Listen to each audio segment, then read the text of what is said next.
ऐसे कारण भी रिजेक्ट हुई है कि आपका 50 साल पुराना मकान बता रहे हो उस फॉरेस्ट में, पर क्या होता है आंधी आती है, तूफान आते हैं, पानी आते हैं, वो ऐसे झोपड़े बनाते हैं कि वो बरसात में गिर जाते हैं, उनके पास कोई प्रमाण नहीं होता, उस कारण भी उनको कई आदिवासियों को पट्टे नहीं मिले हैं। उसको किस तरीके से हम देखते हैं, उसको ध्यान रखने की बहुत ज़रूरत है। निर्मल जी, ये आपका दूसरा तीसरे मुद्दे पे हम आगे बात कर सकते हैं कि जो आपका पहला मुद्दा था पोल्यूशन वाला, वो आपका एनजीटी में हाथों हाथ जा सकता है, तो उसके लिए आप अनुराधा से बात कर लीजिए, वो देंगे।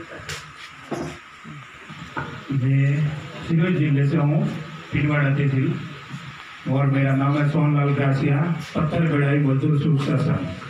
हमारा मुद्दा है जो सिलिकोसिस पे है, जो अपने मार्बल और स्टोन कार्विंग होता है, जिससे जो माइनिंग से आता है पत्थर और वहाँ कढ़ाई होती है, डिजाइन बनती है, शिल्प कला बनती है, और वो कलाकारी करने से जो पत्थर से डस्ट उड़ता है, जिससे वो एक सिलिकल बीमारी होती है, सिलिकोसिस। तो उस बीमारी से बहुत लोग हमारे वहाँ मर गए हैं। तो ये एक थोड़ा ये इसका कोड में भी यहाँ तक तो थोड़ा लगा है, तो थोड़ी और मदद कीजिए। आपके पास लिस्ट है? सिलिकोसिस को लेकर राजस्थान सरकार को सबको पता है कि पॉलिसी बहुत अच्छा बना। हाँ, उसमें जितने भी सिलिकोसिस कहाँ पे हो सकता है, ऑब्वियसली जो यहाँ पे माइनिंग चल रही है, यहाँ पे स्टोन डस्ट उड़ता है, वहीं पे हो सकता है। तो उस पॉलिसी के तहत कंपनसेशन भी देने का प्रावधान है। यहाँ पे माइनिंग भी गैर कानूनी तरीके से होती है या इरेगुलरिटीज होती हैं, या तो इलीगल है या इरेगुलर है, उन दोनों ही सूरत में उनको बंद कराने का, उनके ऊपर एक कंट्रोल करने का प्रावधान है। तो ये सिलिकोसिस पॉलिसी के जरिए आपकी उनकी तो मदद पहुँच जाएगी, और कंपनसेशन जिनको भी सिलिकोसिस का शिकायत होकर उनके डिटेक्ट हो गया है, उनको कंपनसेशन मिल रहा है। अभी कैलाश मीणा जी अभी बैठे हैं, जो गांव है शुक्लाबाज, जो कि जयपुर रूरल में आता है, वहाँ पे मैक्सिमम जो कंपनसेशन दिया गया है वो शुक्लाबाज गांव में, जहाँ पे इलीगल माइनिंग चलता है, जिसके खिलाफ में ही लड़ते हैं, वहाँ पे ऑलरेडी दे चुकी है। तो ये तो आप अपनी डिटेल्स भेजिएगा, मेरे ख्याल से राजस्थान गवर्नमेंट के थ्रू हो जाएगा, अगर नहीं रहता तब पहुँच जाएगा। सर इसमें ये है, जो राजस्थान सरकार ने सिलिकोसिस पॉलिसी बनाई, और पॉलिसी तो ये इसमें लड़ाई में हम भी शामिल थे और वो बनाई है, लेकिन पॉलिसी है जो धरातल पे अभी लागू नहीं है। पॉलिसी के अंदर कहा है कि पत्थर गढ़े का काम कर रहा है, और जो काम है अति जोखिमपूर्ण है, जो जोखिम वाला काम है, तो वहाँ एक भी कारीगर काम कर रहा है तो वहाँ फैक्ट्री भी रजिस्ट्रेशन होनी चाहिए। तो ऐसा कोई रेगुलेशन या उनका नियम नहीं है, और पॉलिसी है वो धरातल पे पहली बात की नहीं। पॉलिसी, इस बात से अपन सब सहमत है कि पॉलिसी तो अच्छा पॉलिसी है, उसका धरातल पे क्रियान्वित नहीं हो पा रही है। आप बताओ। दूसरे रीजन हो सकते हैं, इस बात से फर्क नहीं पड़ता कि वो जो सिलिकोसिस की बीमारी हो रही है वो माइंस के थ्रू जो चूना जो डस्ट उड़ रही है उससे हो रही है, या फिर आप खुद भी काम कर रहे हो, कार्विंग कर रहे हो, से जो धूल मिट्टी उड़ रही है उससे हो रहा है। वो तो जो आपका ये धंधा है, ये कोई गैर कानूनी धंधा नहीं है, ये तो लीगल धंधा है। नहीं, लीगल तो है सर, लेकिन हमारा जो धंधा है वो एक जगह स्टॉक कर दिया जाता है। हमारे पिंजवाड़ा में 238 फैक्ट्रियाँ अभी काम कर रही हैं, लेकिन एक भी रजिस्ट्रेशन नहीं है उसका, ना PF है ना ESI है। एक दो ने ESI PF देना शुरू कर दिया, तो हम लोगों ने ESI में पेंशन के लिए आवेदन लगा दिए। बाद में जैसे ही उनका पेंशन के लिए आवेदन हो गया, बगैर कोई मुआवजा दिए उनको निकाल दिया गया वहाँ से, ठीक है। और धीरे धीरे जिनका PF ESI लागू था वो भी बंद कर दिया, और जहाँ बाद में बीच में ही कोविड आ गया, ठीक है। कोविड के बाद में वहाँ से 5000 लोगों को निकाल दिया गया, और वहाँ पर उसी मैं जिस फैक्ट्री में काम करता था वहाँ पर कम से कम 275 लोगों के मेरे पास नाम है जो प्रमाणित हो चुके हैं, जिनकी स्कैनिंग हो चुकी है, जिन्हें प्रमाण पत्र मिल चुका है, ठीक है। तो ऐसी स्थिति में हम चाहते हैं मानवाधिकार आयोग हमारे किस तरीके से मदद कर सकता है। इसमें अपन डॉक्यूमेंट्स क्योंकि जो पॉलिसी हमारी तरफ से जो भी बन सकता है, कारखाना बंदी है, क्योंकि 2019 में जो पॉलिसी आई थी, ठीक है, 2019 में जो पॉलिसी आई थी, लेकिन पॉलिसी आने के बाद वो सिर्फ और सिर्फ कागजी हो गई है। हम उसको अगर फॉलो अप करते हैं उसका ढंग से मेरे ख्याल से उसमें अच्छे नतीजे, लेकिन सर इसमें सिर्फ हमें ही देखने का, क्योंकि हमारे पिंजवाड़ा में घर घर ये कारखाने आ गए हैं। अब ठेकेदार ने क्या पीस रेट में कर दिया है, तो वो कारखाने कंपनी से निकल के सीधे घरों में आ गए, और घर में आने से वो बच्चे भी सिलिकोसिस के पीड़ित हो रहे हैं। परेशानी यहाँ तक मुझे लग रहा है कल हमारा जो प्रेजेंटेशन है आप ये सारे डिटेल उसमें बताइएगा। अभी जो हम सब बहुत केवल मुद्दा के बारे में और आपका नाम और डिस्ट्रिक्ट का नाम लिख रहे हैं। कल जब आप बताएंगे, अपना प्रेजेंटेशन देंगे अपनी तरफ से कि आप क्या काम कर रहे हैं और वहाँ क्या चुनौतियाँ आ रही हैं, उसके दौरान में आपको बता दिया जाएगा आपको संपर्क करने के लिए कि आप इस वकील से बात करेंगे या उनके साथ बैठ के बात करेंगे, वो तय हो जाएगा। मुझे लगता है कि समय है। मैं एक सेकंड, मैं आपका मुद्दा समझ गई। मैं सिर्फ बोल रही हूँ ताकि कल जब हम इसमें विस्तार में बात करें आपके ध्यान में रहे। आपका मुद्दा मुझे लगता है थोड़ा सा वर्कर को लेके भी है कि फैक्ट्री रजिस्टर्ड नहीं है, तो वो बोल रहे हैं कि बिजनेस ही नहीं है, इलीगल हो चाहे लीगल, ये घर में खुद कर रहे हैं, तो इनको ये पेशे से नहीं कर रहे हैं क्योंकि वो घर में कर रहे हैं, फैक्ट्री रजिस्टर्ड नहीं है। हाँ।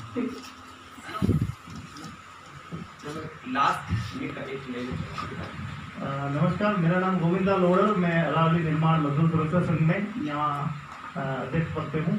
मैं भी एक निर्माण श्रमिक हूँ, पेंटर हूँ, और थोड़ी सी सेवाएं मजदूरों की सेवा करने का मौका मिला है। मैं देखता हूँ कि लंबे समय से कानून बना हुआ है कि जो निर्माण श्रमिक हैं उन लोगों को सारे किट मिलने चाहिए, जूते मिलने चाहिए, औजार मिलने चाहिए, लेकिन लंबे समय से मेरी उम्र हो गई 20 साल से लगातार मैं काम करूँ, लेकिन मुझे अभी तक कभी एक हाथ का मोजा भी नहीं मिला सरकार से कि भाई गोविंदा लोड़ को हाथ का मोजा दो, ये पेंटिंग का काम करता। ठीक है ना, मैंने आवेदन भी किए होंगे लेकिन कुछ नहीं मिला। जो असंगठित क्षेत्र में जो मजदूर काम करते हैं उनको तो ये भी पता नहीं सरकार की वेलफेयर स्कीम क्या है। अभी सरकार ने आदेश किया है, हमारे असम सरकार ने, कि इंस्पेक्टर जाए, श्रम से जाए, चौराहे नाकों पे जाके मजदूरों को सत्यापन करे, है ना, सत्यापन सर्टिफिकेट जारी करे। क्या सत्यापन सर्टिफिकेट जारी करने से मजदूरों का काम हो जाएगा? नहीं होगा।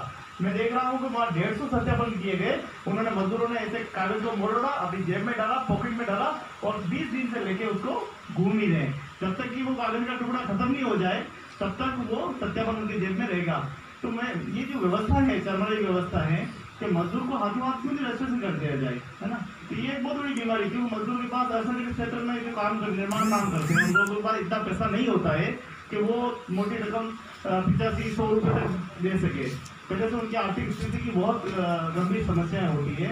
इसलिए अपन कैसे मजदूरों की पैरवी करें, उनको स्कीम जो अपना BOCW बोर्ड है उसको सीधा कैसे जोड़ सके, सरल प्रावधान उसमें होना चाहिए। मेरा ये निवेदन है। बहुत सिंपल हो गया।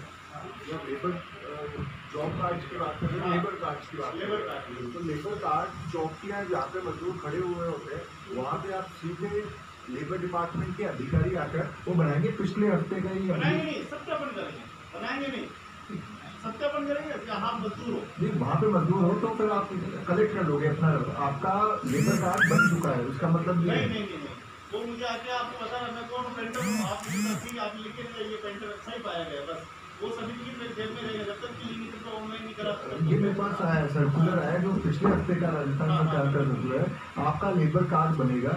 ये यहाँ तो मुझे ही है जी, ये लेबर कार्ड में कोई ये नहीं है, कोई इसमें इशू नहीं है कि नहीं बन रहा। एक्चुअल में क्या है कि जैसे आप बोल रहे हैं कि 25 लोग खड़े हैं, तो 25 का सर्टिफिकेट बन गया, उसके बाद क्या करना है कि मैं आपकी बात समझ गया। मैं ये कह रहा हूँ कि जो सर्कुलर है, सर्कुलर ये बोल रहा है कि लेबर ऑफिसर की डिस्ट्रिक्ट की ये जिम्मेदारी है कि चौकियों पे जाकर उसके पास में आने की जरूरत नहीं है, वहाँ पे बनाए। लेकिन हम सब समझते हैं कि चौकियों पे वो जाएगा नहीं जाएगा, वो झूठ बोल देगा सरकार को कि मैं तो चला गया था, या जाकर भी लिमिटेड लोगों का 20 लोग खड़े हैं वो 5 का ही बनाए। ये सब चीज़ें हैं जो आप ग्लव्स की और किट्स की बात कर रहे हो, जो इक्विपमेंट देना चाहिए वो पूरे राजस्थान में और देश के हालात जो है वो सबके सामने है। लेकिन उसके बारे में भी हम आवाज़ उठा सकते हैं, लिख सकते हैं और कोर्ट में भी जा सकते हैं, जो कि हमारी लॉफुल डिमांड है। को 90 दिन का प्रमाण पत्र बना जाता है, वो 10 दिन में करता है, 5 दिन में करता है, 2 दिन का, वो उसको की तरह वो अभी तो असंगठित है ना, अनऑर्गेनाइज्ड सेक्टर की बात हो रही है। देखिए, मुझे ऐसा लगता है कि आपको कुछ कहना चाहता है सर जी? कि आप भले जिंदा हो, पर जिंदा होने का प्रमाण पत्र नहीं है तो जिंदा नहीं हो। तो कम से कम सरकार आपको मजदूर होने का प्रमाण पत्र तो दे रही है, उस प्रमाण पत्र से आप ये साबित कर सके आप मजदूर हो। उसके बाद जो आगे की प्रक्रिया है वो मजदूर डायरी लेने की प्रक्रिया है, सरकार की योजना संस्थाओं की लेनी प्रक्रिया से आप जुड़ सकते हो। तो सबसे बड़ा ये कि आपको मजदूर होने का प्रमाण पत्र पहला कदम तो हो रहा है, वो तो कम से कम लीजिए एक बार। तो सही है, वो रजिस्ट्रेशन करके भेजा, उससे एक फायदा तो ये है कि भाई जो भी मजदूर रेडी बनाता है वो ऑनलाइन यूनिटी के माध्यम से करता था। मैं तो एक रजिस्टर्ड ठेकेदार का प्रमाण पत्र चाहिए, वो काम करने की सबसे बात है, वो वेरिफिकेशन करना लेकिन बहुत अच्छी बात है, उससे तो वेरीफाई हो जाएगा ना। ये मजदूर है तो पहली जब ऑनलाइन करेगा वो प्रमाण पत्र समझ में हो जाएगा उसका। मुझे लगता है कि आज हमारा काफ़ी लंबे समय हो गया है, सुबह से हम लोग यहाँ पे सब हैं, तो धन्यवाद आप सबका आखिर तक रहने के लिए। कल का जो है हम लोग प्रोग्राम शुरू करेंगे 9 बजे। कुछ जो मुद्दे अभी उठे हैं, स्पेशली जो आखिर में मुद्दे उठे हैं, वो उनके कल एक लेबर का भी सेशन है जो शाम के समय में है, लंच के बाद। वो सेशन में आप लोग ये सारे मुद्दे खास तौर से उठाइएगा, क्योंकि यहाँ पे जो पैनल रहेगा वो भी शायद आपको और अच्छे से मदद कर सकता है। आज का अभी जो सेशन है और जो कल हम सुबह इसको कंटिन्यू करने वाले हैं, मेरा एक सुझाव है कि उसको अगर हम जो अपने एनवायरनमेंट इश्यूज हैं उस पर ज़्यादा फोकस करें, तो हमारे पास जो एक्शन प्लान कल सुबह तक एक तैयार होगा, वो एक एनवायरनमेंट के जितने मुद्दे हैं उनको लेकर के हम लोग एक एक्शन प्लान ठोस तैयार करके यहाँ से जाएंगे। उसके एक ह्यूमन राइट्स डिफेंडर्स और जर्नलिस्ट एक्टिविस्ट का 2 सेशन है, जो मैंने आज जितने सत्र सुने, हर सत्र में ये बात बताई गई कि कैसे कोई भी आवाज़ उठाते हैं या कोई भी मुद्दे को आवाज़ देते समय जो आवाज़ उठा रहा है उस पर किस तरीके से अटैक होता है, चाहे वो फिजिकल अटैक हो या किसी तरीके से उनको घूस देने की कोशिश की जाती हो या फिर FIR की हो। तो कल के ये 2 बहुत अहम सेशन हैं। तो आपसे हम सब कल सुबह फिर से मिलेंगे, जहाँ से अभी छोड़ा है वहाँ से शुरू करेंगे। एनवायरनमेंट के मुद्दे मुझे लगता है कल तक डिस्ट्रिक्ट वाइज बात करेंगे, एक ठोस एक्शन प्लान हमारे पास तैयार होगा। उसके बाद हम ह्यूमन राइट्स डिफेंडर्स पे बात करेंगे, फिर दलित और माइनॉरिटी एट्रोसिटीज, जिससे भी हमारे यहाँ दलित और माइनॉरिटी के एक्सपर्ट्स रहेंगे, और आखिर में एक लेबर पे सेशन है, तो उसमें आप लोग ये मुद्दे ज़रूर उठाइए। धन्यवाद दोस्तों। एक सूचना सभी सुन लीजिए। अभी ये आप जितने साथियों ने अभी 15-16 साथियों का मामला जो था वो इन्होंने नोट किया। अब ये कह रहे हैं कि कल भी यही सेशन होगा। आप क्या काम कर रहे हैं अपने काम को लेकर, चुनौती और उसको आप अपने पूरे ग्रुप के साथ आप यहाँ पर आएंगे, आप बताएंगे।